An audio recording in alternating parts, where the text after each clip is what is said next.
तर भाजपनं उपमुख्यमंत्री अजित पवार यांच्या नेतृत्वामधील राष्ट्रवादी काँग्रेसशी युती केल्यामुळे त्याचा जबर फटका लोकसभा निवडणुकीमध्ये बसला, असा हल्लाबोल संघ विचाराच्या विवेक साप्ताहिकामधून करण्यात आलाय।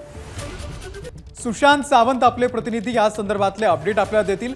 सुशांत, विवेक साप्ताहिकामध्ये नेमकं काय म्हणण्यात आलेलं आहे?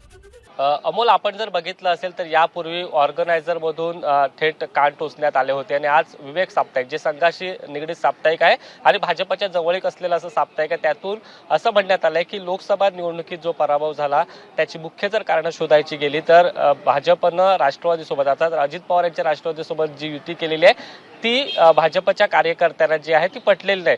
ज्यावेळी लोकसभा निवडणुकीच्या पराभवाची कारणं शोधली जातात किंवा त्यावर चर्चा होते त्यावेळी सुरुवातीला असं म्हटलं जातं की भाजपने जे राष्ट्रवादीला सोबत घेतलंय ते कुठल्याही कार्यकर्त्याला न पटणार, असा उल्लेख जो आहे तो आजच्या साप्ताहिक विवेकमधून करण्यात आलाय। त्यासोबत त्यामध्ये हा देखील उल्लेख करण्यात आलेला आहे की शिवसेनेला एकत्र घेणे, मग ते फोडाफोडी करून केलेलं असं राजकारण असेल किंवा एकनाथ शिंदे यांना एकत्र घेणे, हे लोकांना पटलेलं आहे, मतदारांना पटलेलं आहे। कारण एक हिंदुत्वाचा धागा जो आहे तो या दोन्ही पक्षांमध्ये होता आणि त्याच हिंदुत्वाच्या धाग्यापुढे ज्या छोट्या मोठ्या कुरबुरी होत्या त्या चालून गेल्या। मात्र अजित पवार यांच्या राष्ट्रवादीला घेणं भाजपच्या मतदाराला जे आहे ते पटलेलं नाही। त्यामुळे कुठेतरी संघाकडून, अर्थात संघाच्या जवळीक असलेल्या साप्ताहिकांकडून देखील आता याबद्दल नाराजी व्यक्त केली जाते।